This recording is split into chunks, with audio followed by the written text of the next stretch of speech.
Hello, everybody. Tonight, it's not just a football conference. No. They got 8 teams into the dance last March. This is SEC basketball. Recording live from somewhere. This is One and Done.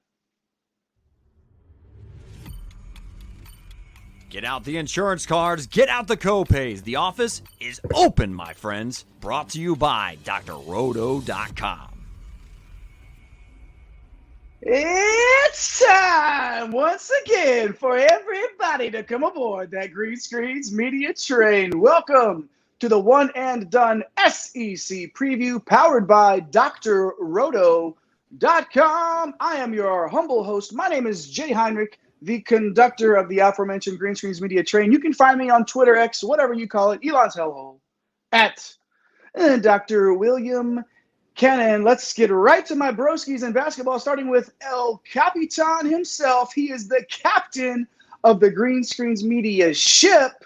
Follow him on X at MC Holland34. The OG Money Mike, that's Mr. Mike Holland. What it do, baby? Yo, what it do? I'm trying not to blow all my DK bucks before college basketball season starts, but I do have 5 satellite tickets already to the $15 Big Jam on the 14th, and working on a few more depending on what Western Kentucky does tonight. But that's neither here nor there. That's football. We're here to talk basketball.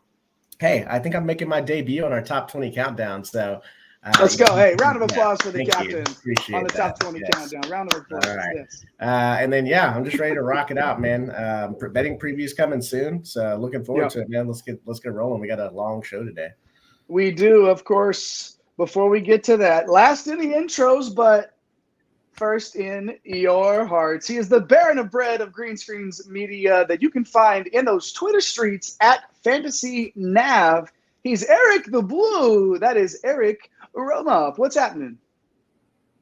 Man, I think Mike put it best, right? Like, we have a absolutely jam-packed show here today. We've got a lot to cover, so we're going to jump right in. If you haven't been rolling with us all off season, we've been keeping our nose to the grindstone. We are absolutely dialed in for the upcoming season. So go back, check out all of our work on YouTube. It's all organized into various playlists. We've got the transfer portal, we've got our interviews, we've got these conference previews, we've got recruiting classes, whatever you might need. Green Screens Media on Twitter. Check that out. Make sure you're subscribed if you're not already. And it would not be a conference preview without Kalen swinging through. Put it right straight there. in. Right into the veins, both arms. Welcome in, Kalen. Do it. What's up, Kalen? Welcome back. Absolutely. Thanks for checking into the comments. You too. We see you hanging out there in the old lobby. We see you there hanging out. Drop us a line. Just say, hey, junk up deuce, whatever you want to do. Put the fire emoji in. Just drop it in. Say what's up. Say hi. First time or long time. Thanks for the vine. Whatever you want to do. Drop it in there. Like and subscribe, like Eric said. Follow everybody here on X. Follow our guy at The Real Napier, our guy Chris, who you've seen on the top 20 countdown as well. So let's get to it, boys. No more riffraff. Right to the SEC. Last year, of course, the regular season title was won by Alabama, who squeaked by those fighting Texas A&M Aggies by a game to claim the SEC crown. And then in the conference tournament, Bama doubled up against the Aggies, winning that title 82-63 in a bit of a drubbing. As I mentioned in the open, 8 bids for this conference last year. Alabama, of course, the 1 seed. Tennessee, a 4 seed. Kentucky, a 6 seed. The Aggies are a 7 seed. Mizzou, a 7 seed. Arkansas, an 8 seed. Obviously, outperformed that a little bit. Auburn was a 9 seed. And, of course, Mississippi State, an 11 seed. Goodness gracious, boys. These are some tournament teams in this conference. And according to KenPom metrics, this was the 4th best conference in the country with 10 of those 14 teams inside the top 100. All right, that's enough with that. Headlines now. Of course, we always start off with Eric the Blue. What do we need to know about the SEC? Man, last year we had some of the highest ranked teams in the entire country coming out of this conference. And now heading to this year, it bears the question, like, is there a dominant team in the conference, right? Like, looking down the AP polls, you gotta scroll a little bit before you see the first team that's registering there at number 14, right? So I think this conference will be uber competitive on a night in and night out basis, but whether or not they have that one team that's head and shoulders above the rest is very much so an open question. Even over the Big 12, who is bringing on some AAC teams, they might not be ready for prime time. Like we love talking about the level of competition in that conference, but the SEC might have them edged out, right? We did the Big 10 the other day. That's largely competitive outside of Minnesota. Sorry for the Golden Gophers. They've got Purdue, Michigan State in the top 5. And then outside of, maybe South Carolina, you can make an argument for really every team here, right? So it's going to make for a fun year, just how competitive and how much parity there is in this league. And the storyline it almost became a punchline when the transfer portal first opened up. I mean, every one of these teams got busy acquiring new players, plugging in tailor-made pieces into their roster by way of the transfer portal. 11 of our top 50 transfers entered this conference over the course of the offseason. As a whole, you had teams like Alabama. You had screenshots of Eric Musselman calling people the second they announced they were going into the portal. LSU, Florida, Ole Miss, right? They're still waiting on some waivers. Teams just completely transformed their rosters through the transfer portal. So, whenever that's the case, the $1 million question, which team can get all of these new pieces to gel and play in a cohesive fashion? Whoever does, and arguably whoever does that the fastest, is probably the one who has the inside track on this league. Yeah, first of all, the fact that, again, I'm going to harp on this, the fact that we still don't know if these players are going to be cleared to play on these teams. We're 2 weeks out. It's ridiculous. All right, let's move on now. Let's get to the old captain's comments here. Mike, what should we know about the SEC from your perspective? I looked at the three-point shooting in this conference. It was 32nd. That's pretty low. Almost dead last year of all conferences in three-point shooting. 11 teams shot below 34%. So got to find some shooting here, guys. Eric talked about the transfers. To me, it's which one of those transfers or which set of transfers comes in to be a critical shooting piece. Looking at Florida, Alabama, Auburn, those kind of stick out as teams that added three-point shooters, and we'll talk about those transfer classes later. And, of course, I have to say, in college hoops, the three ball's kind of like 4 points at times in these tough conference games. So looking forward to seeing, who can improve their outside shooting to give them a better chance. And, of course, cannot bury the lead maybe. Last headline is Kentucky and their wild offseason, the Blue Blood, bringing in a ton of freshmen. Didn't know if they were going to have anybody else on the roster. Thought they were going to lose Antonio Reeves. He ends up being back, helping out with their shooting woes that potentially could have had there. And then you also have the Bob Huggins situation where you free up Trey Mitchell, and it felt like the next day he was a Kentucky commit, which was pretty interesting. And now all of a sudden they're a top 15 to 20 type team. So, what a roller coaster ride, kind of like Michigan we talked about the other day. But here we are, a couple of weeks away from the season, less than a few weeks.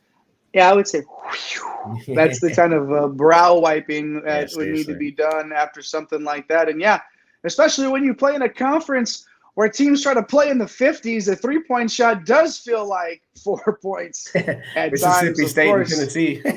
Yeah, no kidding. You got to get it a couple of times, so that definitely ups the ante there. Looks like we got another comment here from our pal Mitt. Mitt, what's up, man? Coming on back. Mitt, what's going on, Giving Mitt? us a What up, little guys? love. Hey, thanks for dropping in, man. Appreciate that. Good to see you back. Just like Mitt did, you could jump in those comments. Just say what's up. Let us know you're hanging out with us. We see you out there. Leave a comment, like, subscribe if you haven't.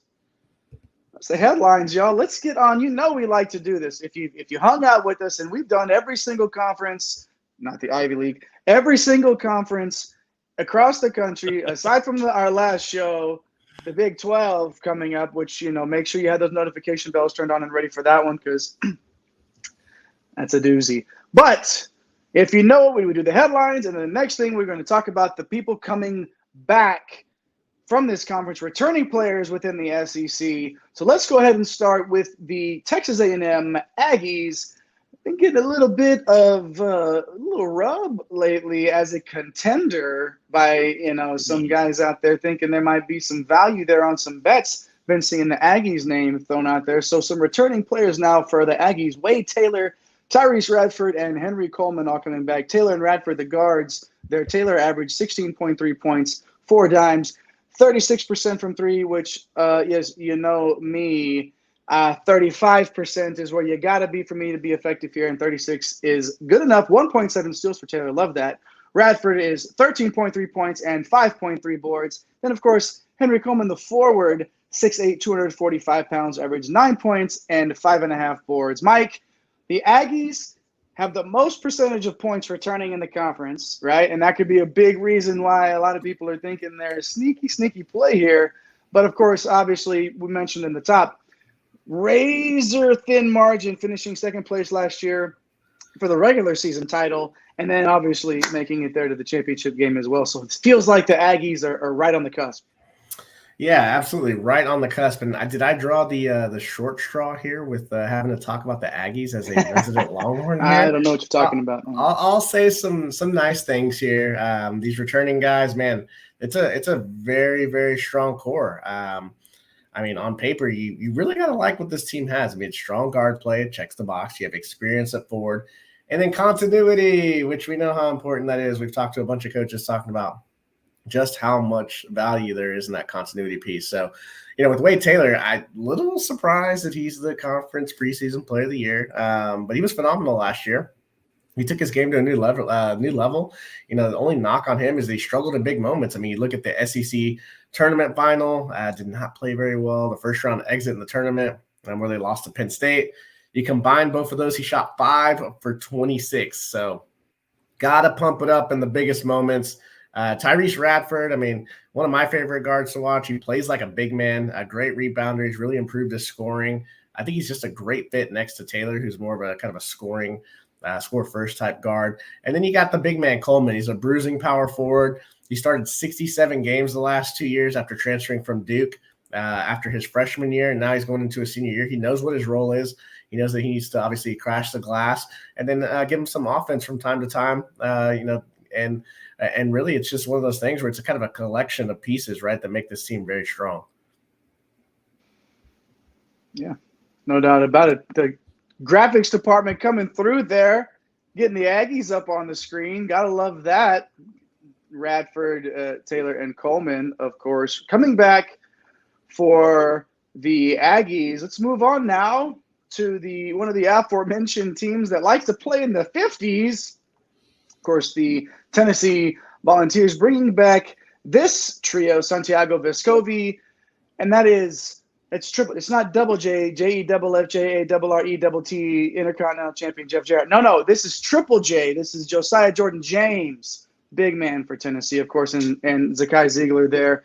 Vescovi, 12.5, 4.5, 3 dimes, 1.8 steals. If you're gonna play a guy from Tennessee in DFS, a lot of times it was Vescovi. We talked about him a lot on our DFS shows last year.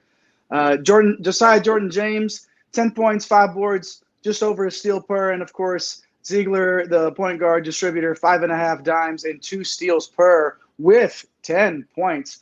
Biggest upside in the conference here, Eric, in my opinion, in terms of the trios that we're going to talk about. But the consistency, that may be a question mark, and then some health concerns as well. Yeah, look, health is going to be a through line for a lot of the teams that we cover, and with this trio in particular, when they're healthy, if they're playing up to their full potential, I mean, there probably isn't a big 3 with their ceiling in this conference. Certainly in the conversation in the country, right?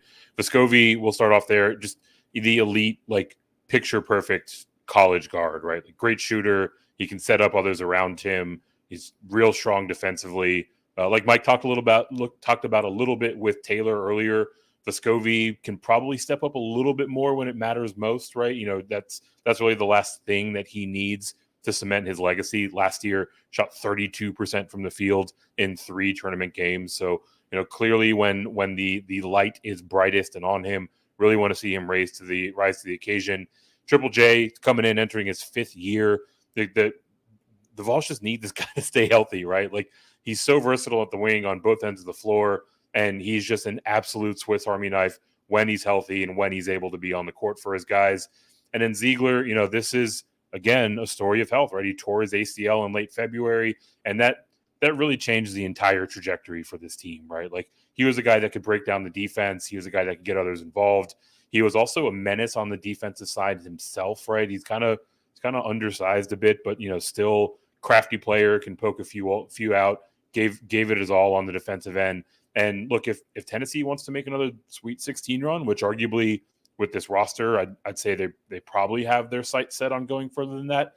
Ziegler really needs to be the guy. Obviously, he has to come back from this injury. So these three very similar question marks with all of them, but if it all lines up, I mean, I think we're looking at a elite trio for Coach Barnes here. Well, we like to talk about how they first to 50 wins a game against Tennessee, but the thing, there's some good basketball being played over there. And when you're the number one defense in the country, you can afford to play first to 60. Okay. And with all of the injuries that were there, they a 4 seed, Eric, you talk about the Sweet 16 run, that sort of thing. Like, there was still some really good basketball being played there. A lot of that it's Rick Barnes is a very, very good college basketball coach. All right, Tennessee Volunteers there. Moving on now to Mississippi State. Tolu Smith, Sean Davis, and DJ Jeffries. Smith is just a scoosh under 7 feet tall. 15.7 points, 8.5 boards.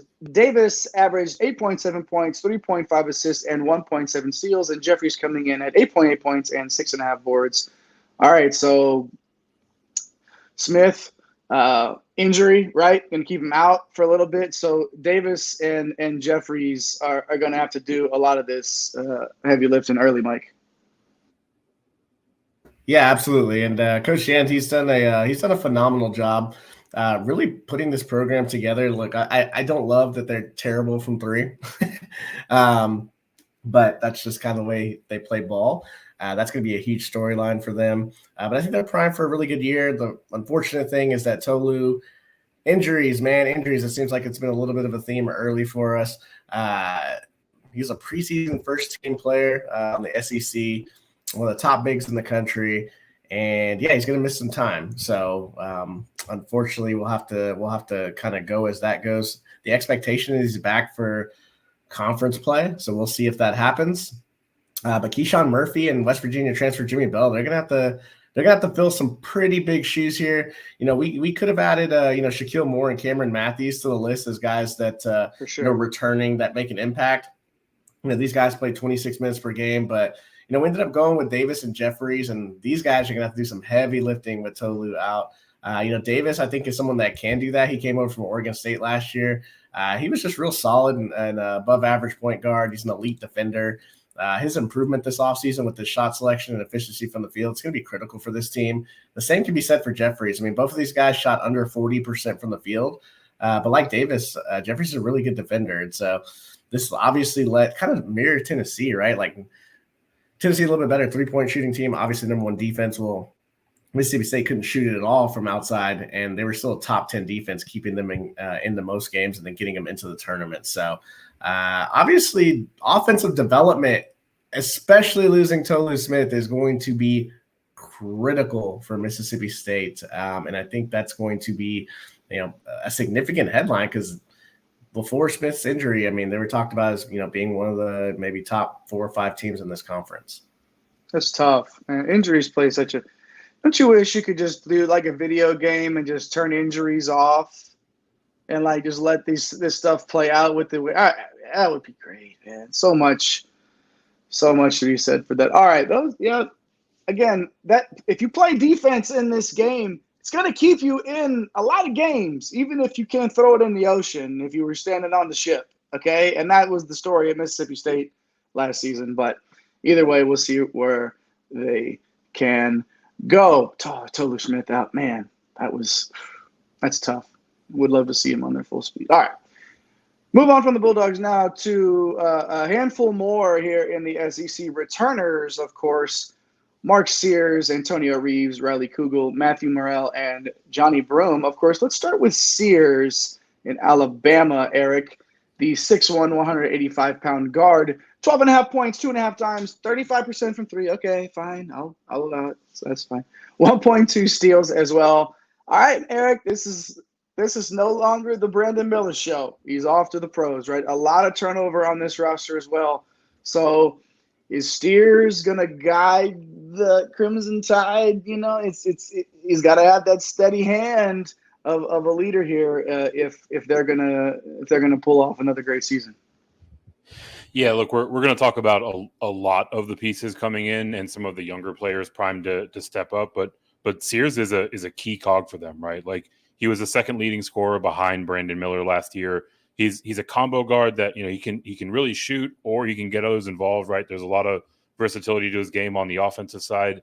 His transition from Ohio to the SEC was actually, you know, one of the success stories, right? You know, like a lot of guys we talked about, you know, whether or not they can jump up to the high majors ranks. I think it's fair to say that Sears, you know, checked all the boxes there, right? Like, you know, we want to see his efficiency from the field improve a little bit. You know, that's going to come as he gets another year in this system, as he gets another year playing in the SEC. So yeah, with the sort of vacuum that Brandon Miller left behind, I like Sears to be in a position to step up and help fill it.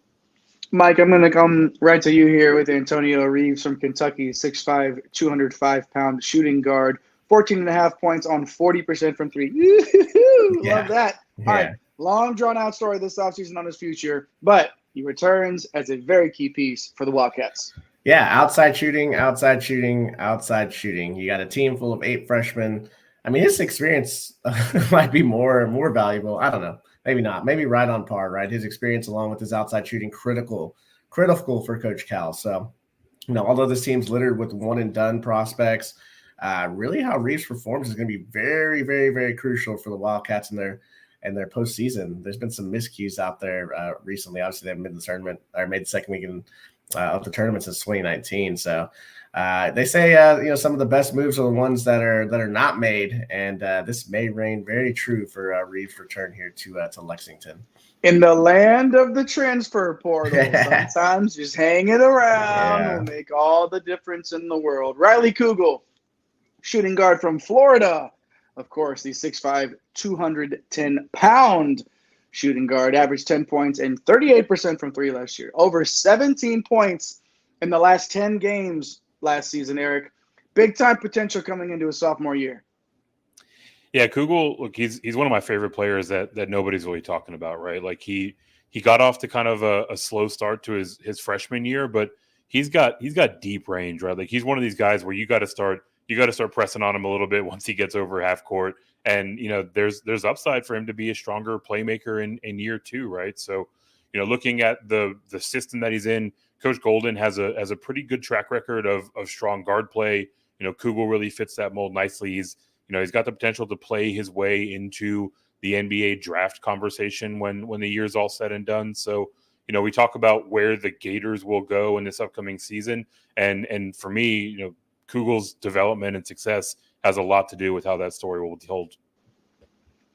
Absolutely. Definitely one of those, like, not a lot of people just are shouting Riley Kugel from the rooftops here, you know, but maybe we should be. Maybe there should be a little bit more Kugel, you know, whatever you want to do. Shout it from the highest peaks in your local area. All right, Matthew Morrell, another shooting guard here, this time from Ole Miss, 6'4", 200 pounds. These guards, these are not your 2A level guard size, okay, in Texas high school. No, these are big boys. This is the SEC, the land of the big boys. 6'4", 200 pounds, of course, from Morrell.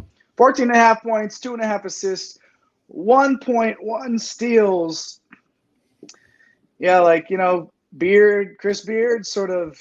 Who's that? Yeah, man. Okay, if you don't know, if you're first time tuning in, excuse me, if you're first time tuning in, you don't know, Mike and I are right in the Austin area here. The whole show, all of us are up and down the I-35 corridor right here. But, yeah, so the Chris Beard stuff, a little bit of a sour taste, I would say. But he moved on, obviously, and there was never any doubting his ability to coach and recruit. and keep players on that he wanted, Mike. And obviously to keep Morrell here, it's a big deal. He's all league, all league caliber, you know. Absolutely. And man, even more important when we don't know who's going to be on this Ole Miss roster, because you have Brandon Murray from Georgetown awaiting. Jay, one of your favorites, Musa Cisse, he's still waiting on his transfer waiver. So who knows what this roster is going to end up looking like. You know, and that's a critical piece to get back, right? So, man, with Morrell, he's going to do a ton of heavy lifting, especially if Murray isn't going to be on this roster. He's now a senior. He's really a guy that hunts his shot.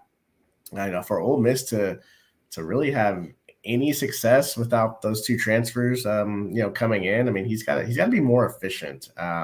So it's going to be an interesting year one for Chris Beard. But Morrell's going to obviously have a huge say in how the season goes for sure. Last year, but certainly not least, John Broome, the center from Auburn, 6'10", 240 pounds, 14.2 points, 8.4 rebounds, 2.4 blocks, my goodness gracious, 26.5 minutes too. This guy's not even playing 30, 32 minutes, 14, 8.5, and 2.5. Like, get real, okay? Pardon me. One of our top 20 returning players overall, just absolutely transitioning last year from Morehead State. A lot of times, Eric, like you get that sort of when you're transferring up from the mid-major to the high major, it doesn't really translate. No. Broome did just fine for himself. Bruce Pearl, noted breadhead. Look at me in my eyes. Play John Broome 35 minutes. 26.5 minutes, this guy is absolutely stuffing the stat sheet. 53% from the field. You know, showed a little something from in terms of outside shooting for the first time in his career. His defense is spectacular, right? 8.5 boards, 2.5 blocks in those limited minutes. Like Auburn, if Auburn can get him up to that 17 and 11 range that we saw, during his time at Morehead State, I think that's going to come with more minutes. Like it's the key to how far this team will go, right? So like absolutely one of my favorite players to watch. Like you mentioned, Jay, one of our top 20 returning players in college basketball. Bruce, I know you're listening. Give him some run. Better now. Do it. All right. Sorry. Okay. Make sure you guys are smashing those like and subscribe buttons. We appreciate you hanging out with us here on One and Done. We are live with the SEC preview show. Go back and watch we previewed every single conference in the country, not the Ivy League, and we are going to finish up with the Big 12 the next time out, but that's all good. All that info is good. Maybe if the NCAA figures this transfer waiver thing out, be a little more clarity. Just these a little. previews of these teams are good all the way back. Go watch them all. Like Eric said, they're in playlists. Are you looking for transfer stuff? Are you looking for returning play? Are you looking for, top team? Whatever. Go look. Go like and subscribe. Turn on notification bell so you don't miss what we're doing. Leave us a comment, too, if you're hanging out with us. Just say what's up. Chunk of dudes. Fire emoji. Oh, it's jazz hands. Not other. Would this be fire? Could you call this fire? Is that what fire is? This would be fire for somebody. Do whatever you got to do in that live chat. And if you're watching later on, leave us a comment. So many comments lately have been coming in after these shows, and we appreciate that love afterwards for y'all watching after the fact. Get in those comments. Let us know what you think. Do it now if you're live, too. Get in there. Hop in. All right. Next, of course, key transfers. And because of the type of freshman, Mike is just salivating at the freshman class. Okay, so not just key transfers into the conference anymore, but a ton of freshmen as well. We might as well just start with the Kentucky freshman class, Mike. I know I didn't feel like you would let me get through any more of this without talking about this freshman class. So Kentucky's freshman class, obviously, Justin Edwards, 5-star. There's going to be a theme here, okay? Don't think that's the only one. 6'7", 180 pounds, small forward. Number 3 composite ranking in this class. Aaron Bradshaw, and he's 7 feet tall, and you can't teach that. the center at number 5 composite ranking. Oh, and then all the way down to number 6 in the composite rankings, DJ Wagner, the 5-star point guard. Yeah, 5, 1, 2, 3, 4, 5. 5-star point guard, 6'3", 170 pounds. And that's not it. This is an 8-man freshman class, Mike. And, of course, who better to handle an 8-man freshman class than Coach Cal, of course, as he looks to get this team back to the second weekend of the tournament. I can't believe it's 2019 it's been, man. 2019, isn't that weird? It's like weird to say out loud. But yes, we have to talk about now. Look, we talked about this class in detail on our preview, one of our previews during the offseason on recruiting classes, but we got to hit on it because obviously they are a major factor coming into this conference. And look, we're not really going to touch on Rob Dillingham, who's a borderline 5-star, Reed Shepard, a 4-star, Joey Hart, Jordan Burks, even you got the big man from overseas since he got some injuries, with some of the big men that you have on campus and Visick. So, hey, all these guys, all of them, at least the guys, the top 4 or 5 here at the top are definitely NBA prospects and one-and-done candidates. I think Edwards is the most intriguing. He's got supreme athleticism at his size. He's most likely going to start as a 3. I mean, top 5 pick, maybe a top 3 pick in the NBA draft if things go according to plan. And then with Bradshaw, unfortunately, we're going to have to wait to see him. He's out another month or so with the foot injury that he sustained during the offseason. When he's back, their defense is going to look a lot different. The guy can just block shots. He's naturally gifted. He's so versatile. He can shoot threes. This is going to be crazy. He's going to be a game changer. So, watching Kentucky the first 5 or 6 weeks is not what they're going to look like, 12 to 14 weeks from now. So, you have to factor in the battle at point guard. I think it's going to be DJ Wagner, but Rob Dillingham played really, really well this offseason. They're both crazy good. They both have supreme handles. I could see them playing together. They're natural scorers, but not really outside shooting threats. So I don't know how much you can play them together. But this group's going to be a major storyline. Reed Shepard might get some minutes off the bench. You got to factor that, Antonio Reeves and Trey Mitchell are going to get, probably 30 minutes a game. So, what are you doing here? 3 of the top 6, right? And you got some other guys that are right there as fringe 5-stars and some high 4-stars. So, man, I cannot wait to see these guys. Now, there's some rumors. I don't know if it's true that they lost to Chicago State by 30. It's got to be a joke. You can never believe anything. A lot of freshmen, man, but it's a lot of freshmen. And maybe Coach Cal is doing the Team USA thing from the from the Dream Team. So I don't know, but these guys are just too talented to be held down for very long, and they're not going to look the same, in November that they are in March. So that's kind of scary as well. You talked about how a lot of them are NBA prospects, and you know how I know that? Because that's who Cal recruits. Okay? All these guys, NBA prospects, maybe not hot, maybe not great. They're NBA prospects because that's who he recruits. That's who he brings onto his campus where he is. That's what he does. It's amazing to me that they haven't figured it out and gotten into that second weekend in the last 5 years, in 2019, right? So, I don't know, man. I think fun. Mike, you said fun. These sort of transformations of the young teams in college basketball, learning, because they're all great players, but just like the step up from college to pros is a big deal. High school to college, that might be an even bigger jump in terms of the level of competition at times. And definitely the level of competition, man. Usually you're the best player in your team. Nowadays, you got a bunch of different but comparing it to from college to the NBA, like that, some of these high school players, the jump in talent that they're playing against at the college level from where they were in high school is just such a huge talent. Yeah, you got grown men, right? 22, 23-year-old, 50-year seniors.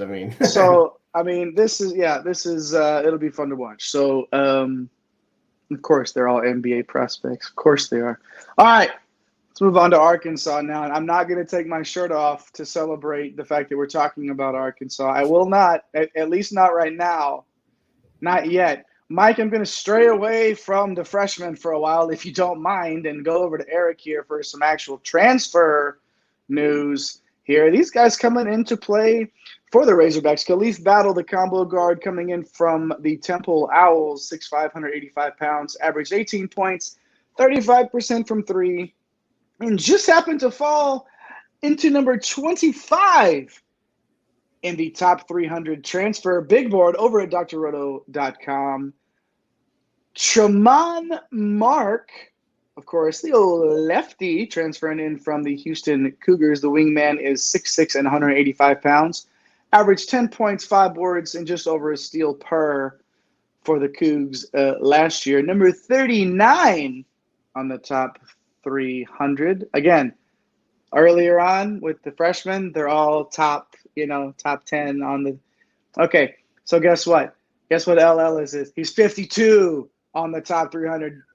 This is no joke, this transfer class for Arkansas. And, of course, L. Ellis, the former Louisville point guard, 6'3", 180 pounds, averaged 17.7 points, 4.5 dimes, and, of course, like I said, 52 on the top 300 transfer big board at drroto.com. Nick Smith, gone. Anthony Black, gone. Ricky Council, gone. Incoming trio from across the land. They sifted through all of the land and landed in Fayetteville, I guess. But either way, they all bring a very unique skill set, and this is a talented team for sure, Eric. Look, it's going to be tough to replace some of those names that you mentioned here a moment ago. But look, if you've got the transfer portal at your disposal, right, you can sift through 1,500 or so players over the course of the offseason. Like, you can put something together, and that's exactly what Coach Muss has done here. Looking at this trio, right, Battle. He comes in, he's an exceptional scorer, right? Almost 18 points a game, like you mentioned. He kind of got lost in the sauce with that, train wreck of a season for Temple last year. He's got great size. He's got good handles for his size. He fits the type of scheme that Musselman wants to trot out there. He can break down defenses off the dribble. He can get up and down the floor. Just, absolutely a bucket getter and a guy that, fits in very nicely to what the Razorbacks are looking to do. Tremont Mark, he comes in from, a championship pedigree program in Houston, right? Like, as stable as it gets. And he's more of a wing with great size, super strong defensively. Can probably shoot a little bit better than the 33% he displayed last year, but ultimately just like a super solid foundational leadership type of piece that can give Musselman what he's looking for to stuff the stat sheet. And then, lastly, we've got L. Ellis, another player that's coming over from a messy situation. He was over there in that dumpster fire that was the Louisville season last year. He's more of the playmaker of the group, right? Like he averaged almost 18 points, but really that was just kind of out of necessity, right? He's a much better distributor than that heavily weighted point stat line might indicate, right? So it'll be him and Devontae David that are gonna kind of split responsibilities at the point guard for this team. And speaking of Devontae David, he's someone that we considered spotlighting in our returners. He's right there on the fringe. Had a great year last year for Davis there in this offense, and now he's going to be an X factor for the Razorbacks for the upcoming season. Yeah, Davis is going to get his run too, but I think we're going to see I think the type of season we're going to see out of L. Ellis is maybe 12 points, but we're going to see 7 dimes. I think we're going to see that assist total just shoot up through the roof on a talented team like this. So regardless, definitely, of course, Coach Muss brings in these guys. So either way, moving on from those Razorbacks. I'm sorry, Fayetteville, if I offended you earlier. I'm sorry. I was just saying, that's it. It is what it is. Anyways, moving on now to Alabama. Grant Nelson. Oh man, we love us some Grant Nelson here on One and Done for sure. Grant Nelson, Aaron Estrada, and Latrell Wrightsell. Let's start with Nelson, big man from North Dakota, 6'11", 230, 18 points, 9.3 boards, 1.7 blocks, and top 20, number 18 on that top 300 board. Aaron Estrada coming in from Hofstra, 20 points, 5.5 boards, 4.3 dimes, 1.5 steals, with 37% from deep for the 6'3", 190-pound guard. Number 24 on the top 300. And then Wrightsell actually is a little bit farther down, but still coming into the top 300 at 194. Wrightsell is coming in from Cal State Fullerton, averaged 16.5 points, 4.5 boards, 2.5 assists, 1.5 steals on 38% from three. A little bit of everything there from Wrightsell, doing big things for Cal State Fullerton last year. We talked about how much the Tide lost when we were talking about Spears returning earlier, Mike, but Sears returning earlier. But these three right now providing the immediate reinforcements for that. Yeah, Jay, love what Coach Oates did in the portal. I mean, you got the bona fide star that we love talking about in Grant Nelson. You just watch his film, and it's like, I'm surprised this guy's not in the NBA. Right. An elite athleticism, can obviously improve the outside shot. So really plays from like your 16 feet and in. But he's got handles, which is crazy when you watch his film. But he's also a force defensively. He can block your shots. Spectacular athlete. Aaron Estrada, I think, is going to be a name that by the middle of the season, a lot of people are going to be talking about. He can play the one or the two. I think he's going to have to play the one for this team. He's a great playmaker and just gives max effort on every play. A tremendous outside shooter. I don't think he's going to have any problems transferring over to the high majors here. And then another cat that can shoot, man. I talked about I need some three-point shooting this year from some of these guys. And Latrell Wrightsell, like just a sniper, a guy that's going to get you buckets from the wing. I mean, he's no slouch defensively either. Interested to see what the curve is with him stepping into the power conference level.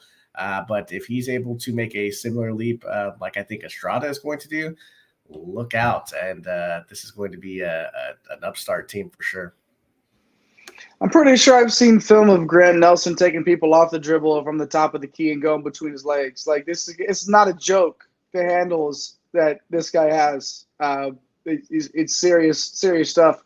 A bona fide star, Mike, like you said, for sure. We got some comments. Let's go to Kaylin first, checking in again. Big Ooh, big suey. I don't even know how they do that. How do they? I know there's a whole. Ooh, I think they do like a hand thing. I never noticed I can shake one hand faster than the other one. Yeah. I can't shake. Anyways, I don't know how to do the woo pig suey thing here, but either way, yeah. I mean, it's the Razorbacks will be fun. I don't like to watch the way my face sure. looks on comments in this box right here. oh yeah, blocking out the cat. That's all right, Kaylin. Why don't you comment more so we can block Mike's face off a little bit? It's all right. We'll be good there. We got another comment, I believe. Who else we got checking in with us tonight? The Back It Up Bench podcast. We got my guy JB checking in. He's doing big things over at the Back It Up Binge podcast. We appreciate you swinging through. Check out all the stuff that he's got going on over there. Definitely building up a fun channel with the Back It Up Binge. Appreciate you swinging through, JB. Good stuff. Thanks, JB. Yeah, thanks for checking in with us. You too could check in those live chats. Just drop an emoji if you want. Fire. We said this was fire. Okay, this could be fire, right? We could do it. Yes. Okay, fire. That's right. Fire, baby. All right. The next trio coming in here to the conference. We're going to stay transfer portal here, Mike. No more freshmen. All right, and you got your fill. Okay, no more freshmen. All right. Now let's go here down to Florida. Walter Clayton, Micah Handlogden, and Zion Pullen. Of course, Clayton transferring in from Iona. The guard is 6'2", 195 pounds, 16.8 points, 4.3 rebounds, 3.2 assists on 43% from three. Yes, sir, all day and twice on Sunday. With that, please. And he's 1.8 steals too. Playing the D and shooting the three, number 29 on the top 300. Handlogden, of course, he's 7'1", and you can't teach that. Transferring in from Marshall, 7.6 points, just a smidgen under 10 boards per, and 2.3 blocks. Big body, number 45 on the top 300 board. And then Zion Pullen, transferring in from UC Riverside, still talented enough to land at number 72 on the top 300 board after averaging 18.3 points, 4.4 boards, and 4.2 assists on Fire here. We're back to it. Fire, 39% from three. Big year 2 for Coach Golden, Eric. We talked about the Kugel coming back. We talked about Kugel coming back. He also has Wing Will Richard. You say that 5 times fast. Wing Will Richard coming back. And then, of course, one of the best transfer classes in the country, headlined by these 3 ballers right here. I mean, yeah, like there was a point like a week or 2 into the transfer season where we thought that Todd Golden might be winning the transfer portal outright, and obviously with some of the names that came in later, it evened out a bit more. But I mean, this Florida transfer class is super strong, right? Like not listed here on the graphic. You've got Tyrese Samuel, you've got EJ Jarvis coming in, but the 3 that we have listed here are the ones that we think will make arguably the biggest impact for the Gators this year. You've got Clayton first, like just an absolute rock star under Rick Pitino when he was coaching at Iona. That was where Clayton played last season. Now he's coming home to Florida, just an awesome scorer, right? More of an off the ball guard. This team was 313th in 3-point percentage last year. He gives the Gators a bit more pop from deep, a little bit more shot creation. Also helping from outside, Zion Pullen. Right, he's a guy that can score at all 3 levels. The impact from 3 just can't be understated. Right, just completely a bucket from range. Gives Golden another weapon there in the backcourt. Obviously, can fill it up. And then Hanlogton, like it feels like it's probably going to be a bit more of a platoon approach to try to replace Colin Castleton. Right, like you're not going to replace him, flat out with one guy, but he at least is a big piece of that puzzle. So. Awesome class for Todd Golden and the Gators. And, these 3 are in a spot to really move the needle this season. Yeah, I think we could make an argument for Samuel or Jarvis to be if we had like a 5 wide graphic, maybe. I know the graphics budget only allows for 3 on the screen at once, but if we had one, you could definitely make an argument that Samuel and Jarvis could be on it. If you think they should be, or maybe somebody else for the Gators coming in, maybe a more impactful player incoming here, drop us a line in the chat or the comments, of course. Let's move on west from the Gators down old Baton Rouge. Them LSU, them go Tigers. LSU Tigers, go Tigers. Jalen Cook, Jordan Wright, and Will Baker for LSU, of course.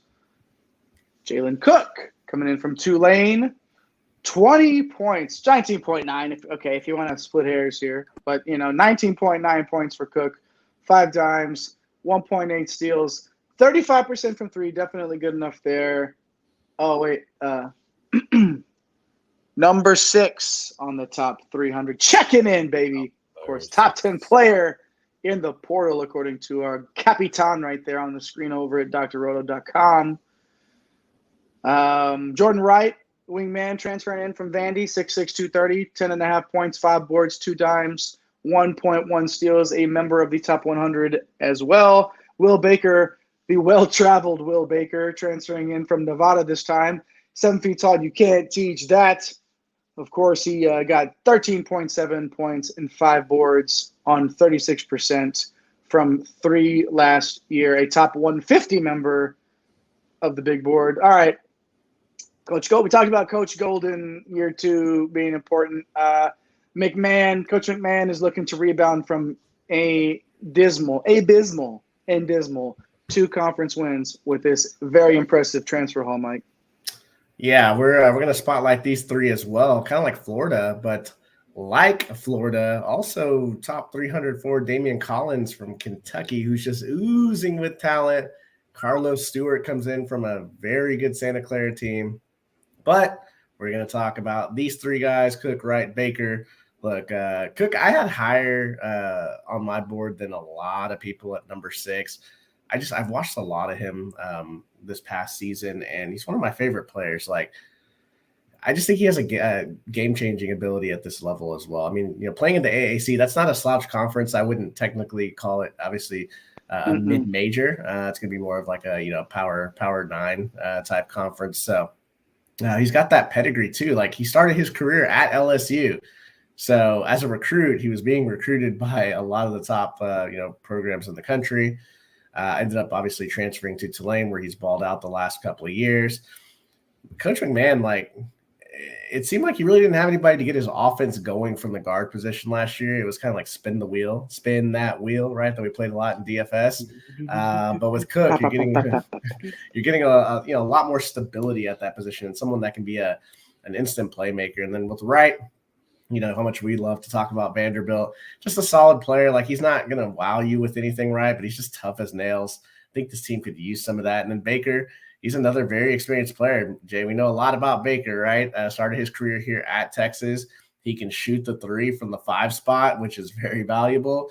Last year, McMahon, he brought in a bunch of mid-major transfers. But this year, it seems like McMahon's prioritizing, transfer from stronger conferences, which is really interesting. He brought a lot of guys in last year from his Murray State program.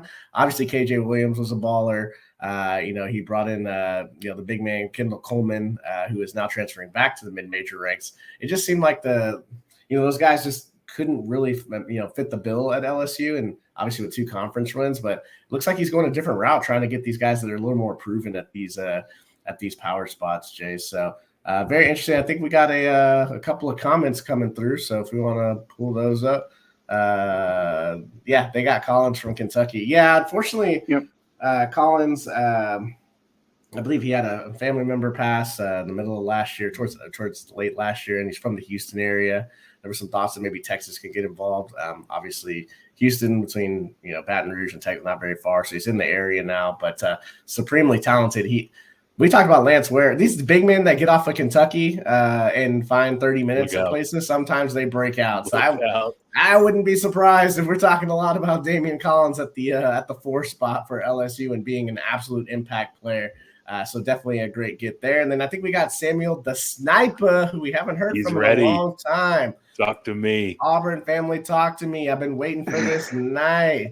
Samuel, we got you on the docket, my friend. I need you to hang tight, my friend. I know we're going a little long, but we're cruising through this thing. So won't be too long. Yeah, Kalen won't be too long, man. They'll be better than people expect. Low key reloaded. Mm-hmm. I thought they were going to be pretty good last year because they got KJ and a bunch of guys from his system. Jalen Cook definitely is tough. So I think, you get some of these guys in these power conferences, you put them together and you can make some things happen for sure, Kalen. Jalen Cook is. Yeah, he's a good player. No doubt about it. Yeah, the addition of Collins and Stewart cannot go unnoticed. It will not go unnoticed, of course. They might not start Stewart, I guess. I mean, that's the one thing I might say about that. But either way, if he's coming off and playing 25 minutes or whatever, he's going to bring that outside shooting and that untapped potential from Collins. It's just it could lead to some big old things. Yeah, all right, Samuel. Samuel, you did not have to wait long. The Sniper. I'm here to talk about the SEC. Let's go. We love this conference this year too, my guy. For real, we do. This is why we saved it. Not the very last year. It's not the curtain call. Also because we're Big 12 homers. We are Big 12 homers, but that's aside from that, we saved the SEC for next to last. But we do have some SEC love for sure, and we're gonna get you some Auburn love here. Ooh, I see some Auburn action up there with Denver Jones. But first, why don't we start with Dalton Connect here, transferring in from Northern Colorado, a top 30 player on the top 300 board, averaged 20 points, 7.2 boards, and 38% from deep. Now, got a little bit of a shooting situation. Oh, God, I'm sorry. That's not what I meant. We got a good shooter here getting onto campus at Tennessee. Sorry, guys. Yeah, look, I mean, this kid is the definition of a breakout mid-major star last year, right? Just awesome on the offensive side of the ball, can shoot the three, solid off the glass, right? Like going out and getting Connect was a huge add, especially after Ledlam ended up heading to St. John's through the transfer portal, right? Like, trying to nitpick his game, he could probably use to shore things up on the defensive end.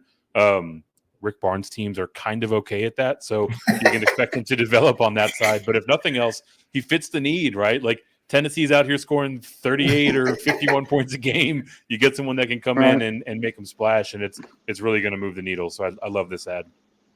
Yeah, I agree on the Ledlam point, and I also think that USC upstate guard Jordan Gainey can give them some offense in the backcourt off the bench too. I mean, yeah, USC upstate, yeah, okay, but we know we like those microwave type players. Gainey can get off the bench and be that guy. Another solid get in the portal for sure. All right, here we go. Samuel the Sniper, just for you. Denver Jones transferring in from Florida International to Auburn. Checked in at number 44 in that top 300, the 6'4", 205-pound guard. 20 points, 1.8 steals, 37% from deep. Mike, again, like, there's some great recruiting going on in this conference, definitely, and this is no exception. Yeah, we'd spotlighted as a headline, man. The transfer portal recruiting, Eric brought it up, 11 of the top 50. And then I love the fact that there is outside shooting being addressed because they were 32nd in the country as a conference and during conference play, which is terrible. 11 teams under 33%. But now Bruce Pearl doing an excellent job going out and getting Jones. A big need. You needed shooting. The guy's efficient as well from the field. We'll see if it translates to the next level. Maybe a little bit of a drop as it comes down. But overall, like, this cat can really shoot. And Chad Baker-Mazara probably could have been up here as well. He's a guy that they grabbed out of the JUCO ranks. Can really shoot it as well. So I feel like Jones's role is a little bit more secure. I think they're probably both projected to start, but you know how it is trying to figure out who's going to start for some of these teams. These coaches kind of like to do some wonky things sometimes. So just a fantastic job. Georgia added a lot of shooting. Florida added a lot of shooting. LSU added a lot of shooting. Alabama added a lot of shooting. This is going to go a long way for these teams. Like, this 3-ball is going to be popping off now, and that can move the needle for sure. I mean, it couldn't get any worse. I mean, I guess it technically could, but not by much, Aside from Jones there at Auburn, Channing Johnson, okay? It's not a name that a lot of people are going to it's not going to pop off necessarily. It'll be flashy name here. But 6'7", good athlete, does a little bit of everything, the kind of glue guy that you need that, you might not see him pop up in the stat sheet every single day, but the guy that you need on your team that can do a little bit of everything, and especially, you don't know how the D2 level, is that going to translate? We talked about that earlier. What is that going to look like? But it's almost like he has those intangibles that can transfer around no matter what level of basketball you play at. So Johnson's a guy that we should pay attention to at Auburn. Just wanted to toss that in there for sure. Let's move on down now to Connor Vanover, transferring to Mizzou from Oral Roberts. He's, oh my goodness, I forgot how tall this guy is. I look at this. I read this earlier. Is that right? We're in the preview. We're in the pre-show. I'm looking at it and I'm like, oh yeah, I forgot Vanover 7'5", and I see it again, and it's just like he doesn't. Yeah, he looks 7'5", right? He does look 7'5", but he doesn't play 7'5" necessarily. He's just so smooth. Like, you don't think of that. But anyways, 12.7 points, 7.2 boards, 3.2 blocks. Of course, he's 7'5", and you can't teach that.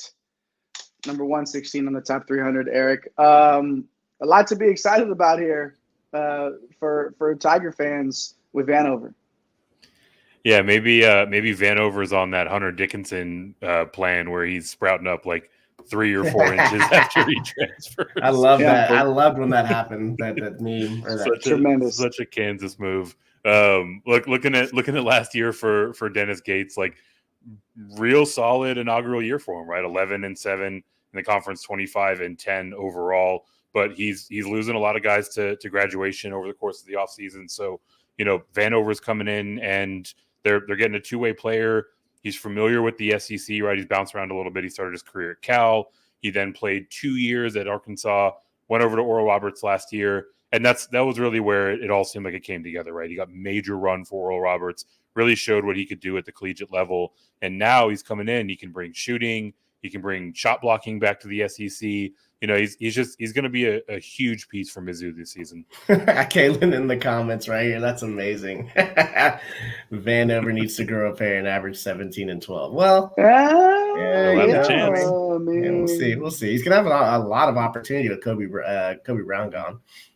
Yeah, that's a good point. I think that's not. I mean, we're thinking about it, right? About Brown being gone, but I don't know. He's going to get a run at it. What's all right? Putting us on the spot here. What's Vanover's averages at the end of the season, Oh, Eric? gosh. Man, do I need to placate Kalen and say 17 and 12? No, I'll say. no. There's no way. There's no way he grabs 12 rebounds in the SEC. Yeah, no way. I was Slight thinking more stature. like 15 and 9 kind of thing. I got to come up with something different. All right, Mike, go ahead. What was yours? I just don't know if that'll play more than 26 minutes or 27 minutes. So I'll put him at 14 and 7.5. There you go. No, I'm going to 9 boards, but I'm going 14 and 9 for Vanover and over 3 blocks again, which will do just fine for sure in this conference. Yeah, I love what Vanover did at Oral Roberts last year. He's gonna it's not that game. He has the intangibles to transfer over no matter what. There, Yeah, he's 7'5". yeah, you can, and like I said, you can't teach that for sure.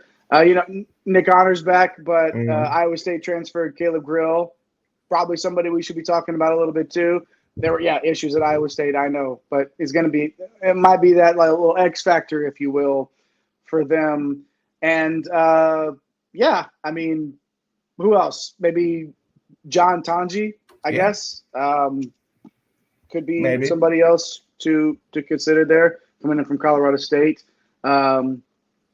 Yeah, but Jay, these guys they're not Demoy Hodge. Like, that guy was such a beast last year. I don't know. We'll talk about Missouri a little bit later. They can shoot the 3 ball, though. Like, I mean, like that's – which, again, in a conference that is a barren wasteland of outside shooting, it might make a difference, in this conference for sure. Noah Thomason transferring in from Niagara to Georgia. 6'4", 210 pounds. 19.5 points, just under 4 boards. He did get 3.5 dimes on 39% from 3. 152 on the top 300 board, Mike. This is a Georgia team that do you really have I know we're going to touch on the tiers later, talk about them in our world famous tier section, but the range of what we're dealing with here with this Georgia team, it's the range of outcomes are just extremely wide, and Thomason's play could really determine what side of the spectrum they end up on. Yeah, a lot of different things could happen here with this Georgia team. There's no doubt though that Coach White, he's assembling a lot of talent. So I love Thomason's ability to score. It's just whether or not he can score at this particular level of competition. He's entering year 5. He's real versatile. I think he could probably start at point or even off the ball. I mean, Georgia has one of those under the radar type transfer classes, right? Like no one's going to say they won the transfer portal or even put them in the top 10 or anything like that. But, RJ Melendez comes in from Illinois. He's a shooter. Jalen Deloach comes over from that VCU squad that was on that mass exodus. He finds his way over here to Georgia. And I think he's kind of an underrated big man. Russell Shewa from South Florida, like he's 7 feet, like 250, just a big body. So, maybe some underrated guys here that just really need the spotlight to see what they can really do. So, Deloach is kind of like that athletic 4, while Shewa is more of the big bruiser on the inside. So yeah, I mean, I think Georgia has some pieces, and we'll probably talk about them a little bit later. But it's definitely going to go on Noah Thomason and how he goes. I mean, his scoring is going to be crucial for this team. God, this is a fascinating team, isn't it? Like the range of outcomes. It's just I'm absolutely fascinated by what this team may or may not do. And okay, I'm dipping back into D2 again. Okay, you D2 and your player D2 of the year, though. D2 player of the year, though. Okay, it's not his name. D2 player of the year, RJ Sunahara, which was on your top 300 list, and also on the SportsCenter top 10, dunking on fools last season. Okay, like there's a reason D2 player of the year. All right, yeah, okay. Now let me come down a little bit off of it. Yeah, okay. How does he profile at this level, right? But again, winning basketball player. He has some skill. So look out for Sunahara as well with the Georgia Bulldogs. Okay, all right. Then Alan Lubin, last one on our list here, transferring in from Notre Dame to Vandy. 6'8", 230-pound forward, 6.2 points, 4.4 boards in only 17 minutes, number 190 in the top 300. Eric, I think we know what Lubin is looking for by making the move here to Vandy. Last on the list, but first in our hearts. This is an underrated class by Coach Stackhouse.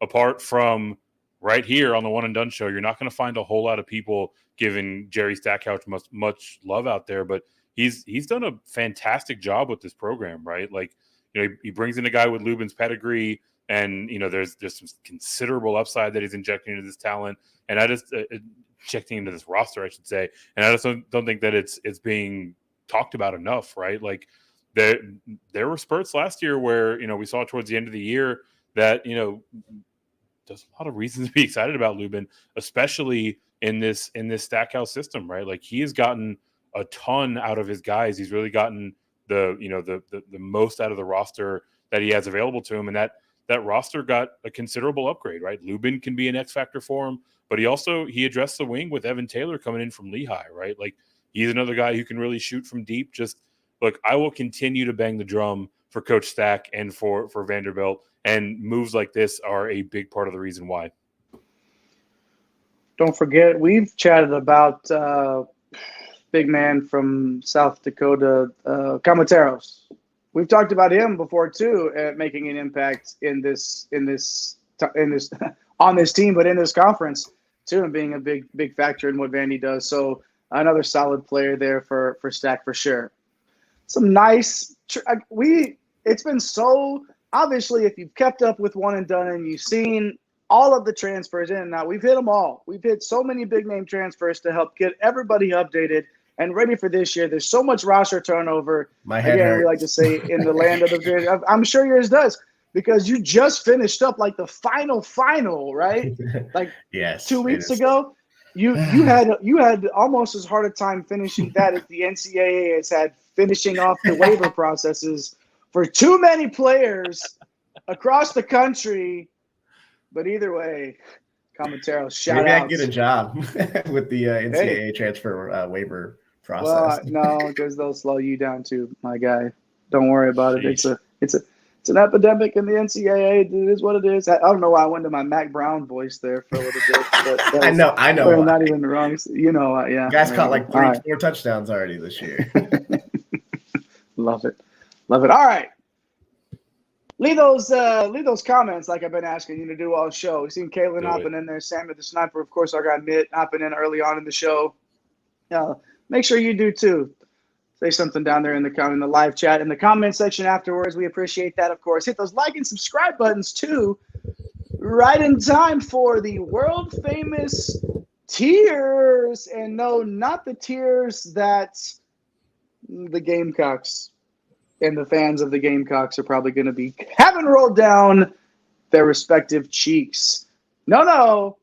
These are the tiers of the SEC, and we're going to go NBA draft style here in honor of opening nights in the NBA. We're going to go lottery picks, we're going to go second rounders, and we're going to go undrafted, top, mid, and bottom tier. Lottery, second round, and undrafted. We've got a few there that are already going to be in our tiers, made and ready.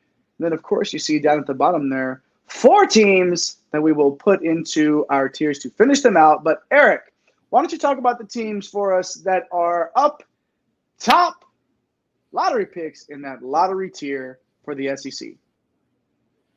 Man, we get deep on these players before we talk about the teams. So for Bama, like we talked about Sears already, the 3 transfers, including stud Grant Nelson. What we didn't mention though is the upside for the guys like incoming freshman Jaron Stevenson, or the development of guard Rylan Griffin, who's shown some flashes at time, right? So Alabama, like they've got a ton of pieces to make another run. Obviously, they're filling the void left by Brandon Miller, but they've got the guys to do it. And then Arkansas, like we've got the must bus, right? Like always going to have super solid guard play. Devontae Davis is coming back as is a huge retain for them. And then the front court, it bears some questions. You've got Trayvon Brazile returning. He's he's an X factor that dealt with injury previously. He's back out there and, can really give them a lot.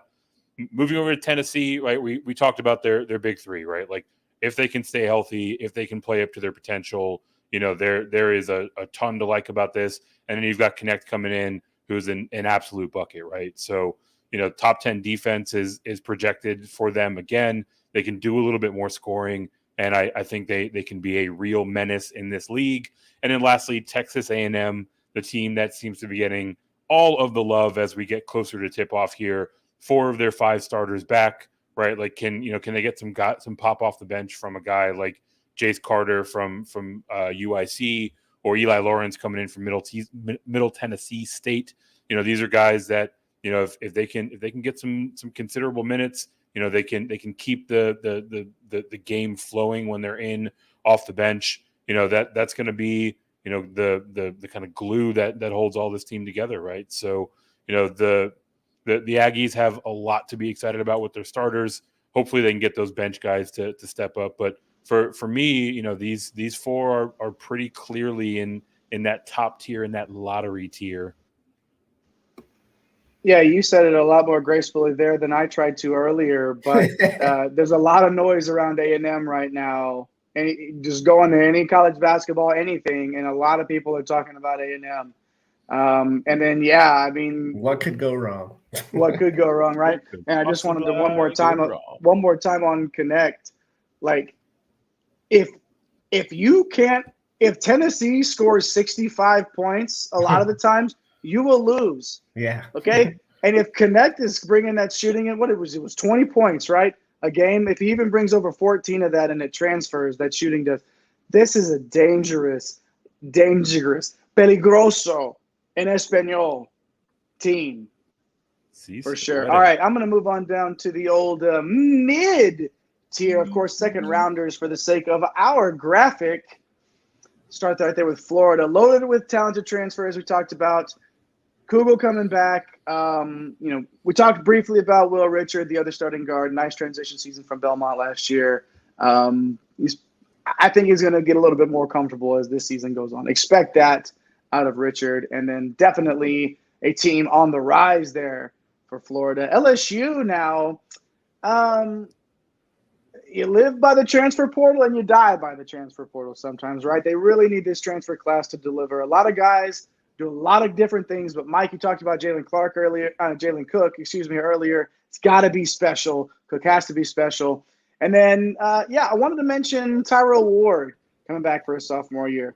One of those players where, not diamond in the rough, but it's almost like you see the development that you see the ceiling that he hasn't reached yet.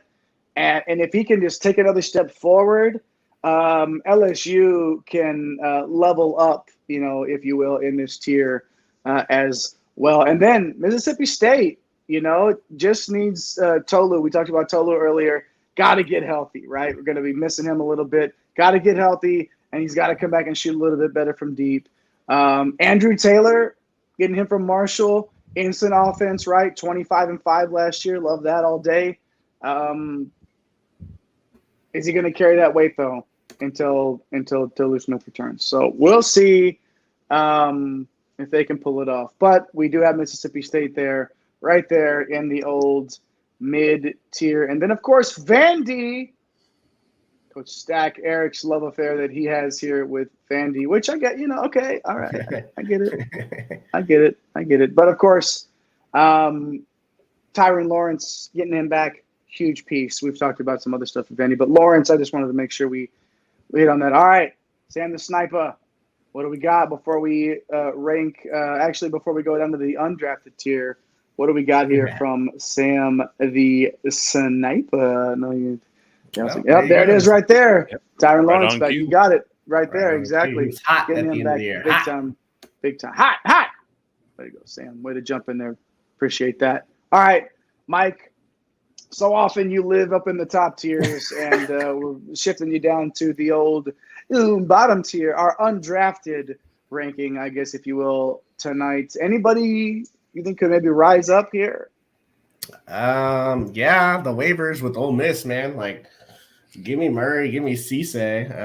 And now we're talking with Morrell, Brakefield, Auburn transfer Alan Flanagan. He's pretty solid. Jamarian Sharp is there. Like, we loved watching him block shots, average almost 5 per game. He's just 7'5" and just oozing with upside. I don't know if he's going to give you a ton of offense, but, man, he's going to block a ton of shots. I can't imagine a team where Jamarian Sharp starts the game and then, or even Musa Cisse starts the game and the other one comes in. Like, that would be absolutely ridiculous and be a game changer for Ole Miss. Have 10 fouls of guys that are 7'5" and 7'1" that are just tremendous shot blockers would be crazy. So, yeah, a little bit of upside for Ole Miss, but until we get waiver notice, which might not be until 2 months from now. We got to have them down here at the bottom, along with South Carolina. Like, their transfer class is okay. Talon Cooper, he comes in from Minnesota. Getting out of the wasteland there, and then Miles Studi comes in from Vanderbilt. BJ Max from Wofford, he's a solid player, but nothing really gets me out of my seat with this team. So, gotta have South Carolina slotted down here. Yeah, and listen, we obviously know who the coach is at Ole Miss. Okay, like he's not Chris Beard. He's a good coach. Okay, and I know it's not about the Jimmies and the Joes. I mean, it's not about the X's and the O's. It's about the Jimmies and the Joes. You got to have the players on the court. But I don't know, man. Ole Miss, this could seem there's a lot depending on these waivers, right? Could jump them up real fast. But for the sake of our tiers right now, just too much unknown there. Let's move on down now. Got some teams there at the bottom there. Where should we start? All right, no, it's easy. Kentucky. Eric, where are you putting Kentucky?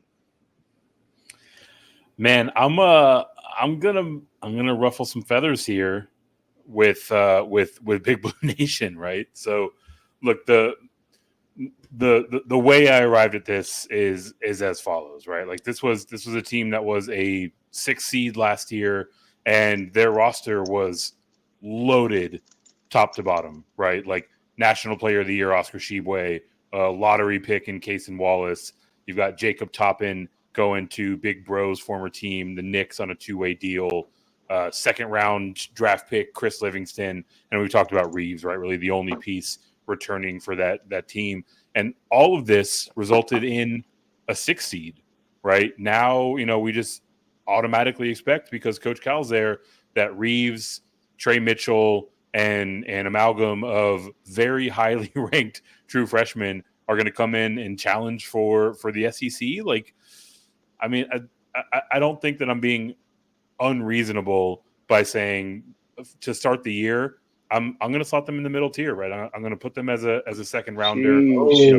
I mean, maybe they can put it all together quickly, but look, like, it's a lot of freshmen they're going to depend on, and this league is loaded. Like, this league is going to eat freshmen up, so they'll be on the fringe for me. But I'm putting them in the mid tier. All right, let's stop this guy in his tracks. All right, like, I know he wanted Kentucky to miss the tournament last year because he wanted North Carolina to miss last year. He wanted his Vanderbilt squad to get in, but hey, look, you make some valid points there. Pure chaos. You make some valid points. I mean, but look, we've seen it too many times with Cal and freshmen, right? Like, this isn't really anything new. You just worried a little bit about the shooting, but that's kind of solved as long as Reeves and Mitchell kind of stay healthy. Look at Vegas, like, DK odds to make the Final Four. The 4th shortest odds. It's all about upside. They don't have to be great on November 6th. They need to be great, in late February, early March. So, all about upside, and until I see Cal not do it with young players, like, I'm just gonna automatically assume that he's going to get it done and challenge for the top of this league. So get me up in that lottery, Jay. Please tell me you are not sticking with Eric here and his Kentucky shade that he's throwing here. No, I refuse to participate in any of the Kentucky shade thrown about. Put them up at the top where they belong, please, sir. Look, just because you don't care that you're, not making friends with Ashley Judd or Drake, or if he's a fan of Kentucky this week or whatever, Eric, okay?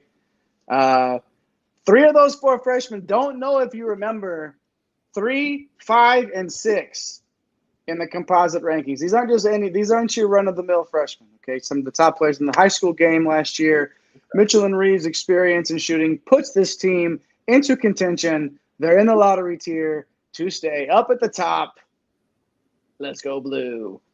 Sorry, Eric. I'm not even that sorry. I'm not even that sorry. Yeah, I'm not. Okay. All right. Sammy the Sniper, your time has come. Let's move on to Auburn. Eric, where are you slotting them? Oh man, you're gonna make an enemy out of Samuel the Sniper for me now too. Well, you already made every Kentucky fan mad, so do whatever else you got to do. Okay. I'm just here to piss everybody off.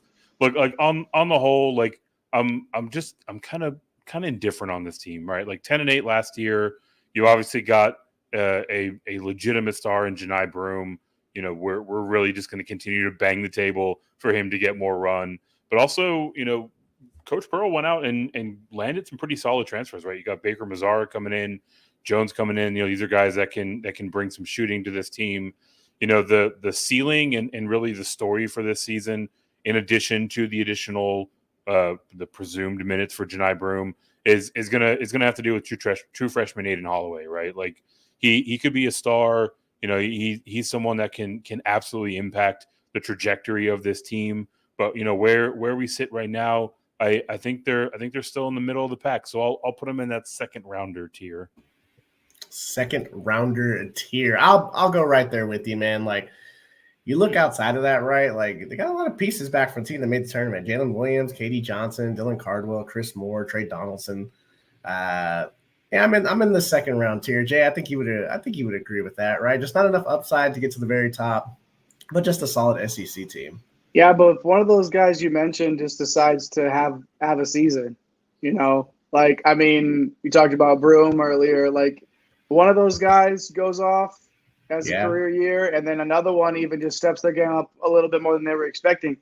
Don't sleep on them. You know, I guess this is probably about the right spot for them in that middle tier for us. But yeah, I mean, you could definitely see a scenario where they are much they're in that top tier, I guess, if you will, with those other 5.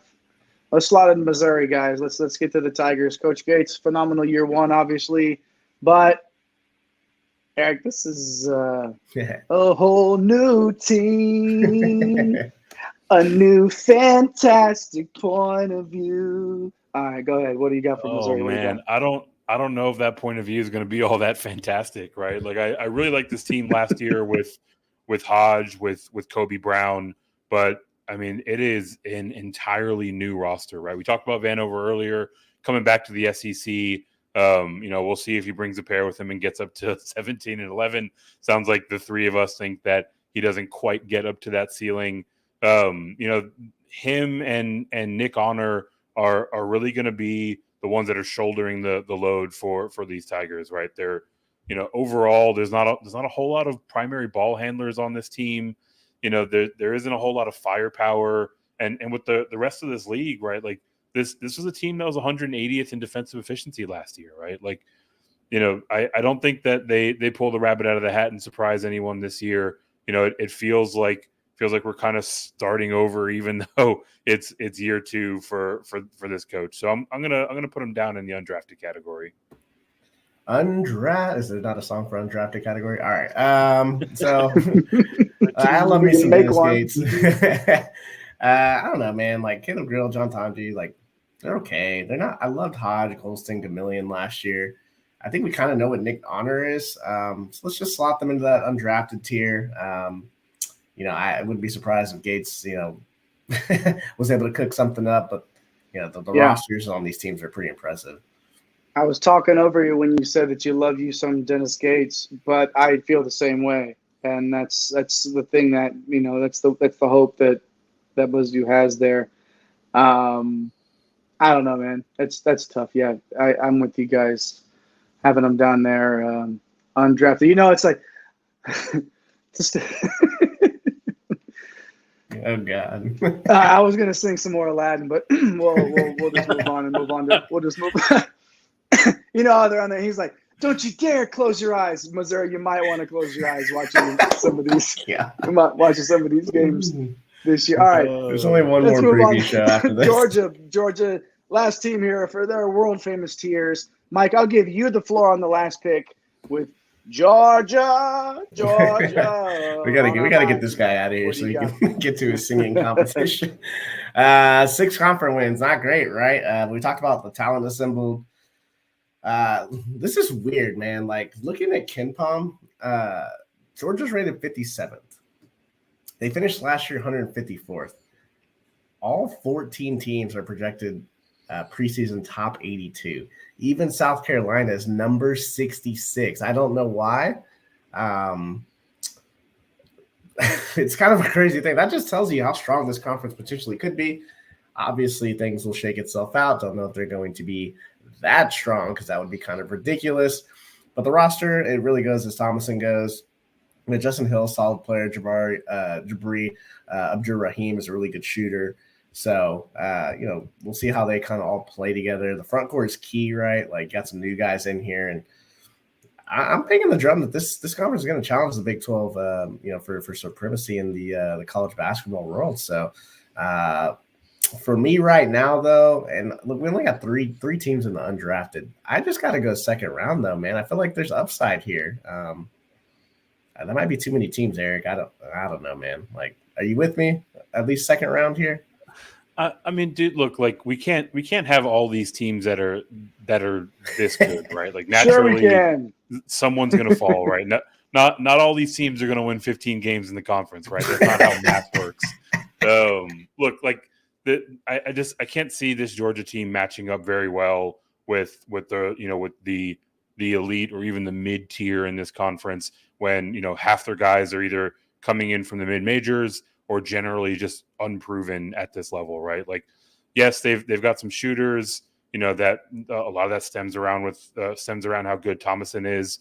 But, like I look at them, last year, 6 wins in the conference, and I'm not sure they can do much better than that, right? So I'll slot them in as undrafted, and Jay, I'll let you take us home with the tiebreaker. Oh, the tiebreaker to end Why it. are you been so sour? You had Kentucky, try to put Kentucky in the second round. You're trying to put Georgia in. I'm bringing everyone down. I'm deleting this whole lottery tier. I mean, just get it out of here. No. I get both arguments, but Mike mentioned all these teams are inside the preseason top 100 in KenPom. If it all comes together for Georgia, the pieces are there. Let's be honest. I think I just put them in that second round, man. Put them in the second round. I like what Coach White's doing. Man, we'll put them in the mid tier. We didn't have a lot of SEC from last year from 3. We didn't have we didn't use a lot of superlatives earlier when we were talking about South Carolina. So like the being 66th in KenPom's rankings is obviously that holds a lot of water around here for us, and so there's something to be said for that as well, and just maybe thinking how good that ceiling could be. So top to bottom, obviously, an excellent conference here. Lottery tier there, up at the top, our top tier in the SEC: Bama, Arkansas, Kentucky, Tennessee, and those fighting Texas A&M Aggies. Second round in the mid tier: Auburn, Florida, Georgia, LSU, Mississippi State, and Eric's Vanderbilt, of course, right there. And then down at undrafted, Missouri, South Carolina, and Ole Miss. I mean, any one of those teams could pop up, especially if we get some waiver news for Ole Miss. But for now, we're going to have them down there, obviously, to be determined. How about it? The world famous tiers, lottery, second round, undrafted. You love it. You know it, you love it. You love the tiers, and we do too. And we love you for hanging out with us here on One and Done. Make sure you hit those like and subscribe buttons here as we're closing out the show. Go to my guy, Eric the Blue, with some closing thoughts on the SEC. Yeah, look, we kind of mentioned it off the top, and I'll close out with the same thought. I think this is going to be an absolute dogfight, top to bottom in this league, right? Like there are clearly a couple of teams that have the pieces to to sort of rise up, but I mean the vast majority of this conference we had ranked in the mid-tier for good reason, right? Like there's some real talented rosters. There's some great coaching. I think this one is going to ebb and flow a lot, and we're going to learn a lot about these teams over the course of the season. Last but not least, of course, El Capitan's comments to wrap it up. Kentucky, what they look like, when we watch the first couple of weeks of the season versus what they look like in late February. And then 3-point shooting, who's going to be able to knock down the three ball? That's going to be the separator in this conference. So, Jay, what you got for us? Close us out. Love me some good three goggles. For sure. I also like the old knuckleheads. Remember Darius Miles and they used to do that on the Clippers? Love the knucklehead stuff. I used to think that was cool when I did that. Anyways, yeah, the Kentucky freshman, I got to side with Mike. Not side, I just got to say I'm sort of following that same sort of thought process with this exciting freshman class for Kentucky. There's a whole lot going on here, and I think that these tiers honestly could be interchangeable. This is one of those conferences where top to bottom it's so stout. Yeah, we have our teams that we feel like will finish at the top, but there's a reason why we saved this one for next to last, because coming up next, make sure you have those notification bells on for the Big 12. It's the Big 12. It's Division 1. Go play intramurals, brother. No, don't do that. Make sure you subscribe to One and Done instead. Follow the captain. Wait, I am so bad with the camera. The captain of the ship, Mike Holland, at MC Holland 34. The Baron of Bread of Green Streams Media at Fantasy Nav in those Twitter streets. That's Eric Urilmuff, our guy at The Real Napier. Chris Napier doing things behind the scenes and over on TikTok and YouTube in our top 20 countdown. I, of course, MJ Heinrich, the conductor of the aforementioned Green Screens Media train. Follow me at Dr. William Cannon. Follow at Get Green Screens for our for our Green Screens Media Twitter, X account, whatever. At One and Done CVB is the show page. Make sure you smash those follow buttons for us over there. Shout out to our guy JB for checking in. Check out his stuff. Shout out to Samuel the Sniper checking in. Hope we showed enough love to Auburn for you tonight, my guy. Thanks for checking in. Of course, Mitt at the top of the show commenting. We appreciate that. And of course, Kaylin always come in for that dose. And we appreciate Kaylin for doing that. Thanks for everybody for watching, for checking in. Of course, Big 12 coming up next. Do not miss it. Tell someone you love them. Have a nice day. Let's get this bread, baby. Thanks for stopping by the office. Get your fantasy prescription by subscribing to the channel and checking out drrodo.com. And until the next visit, be well and take care.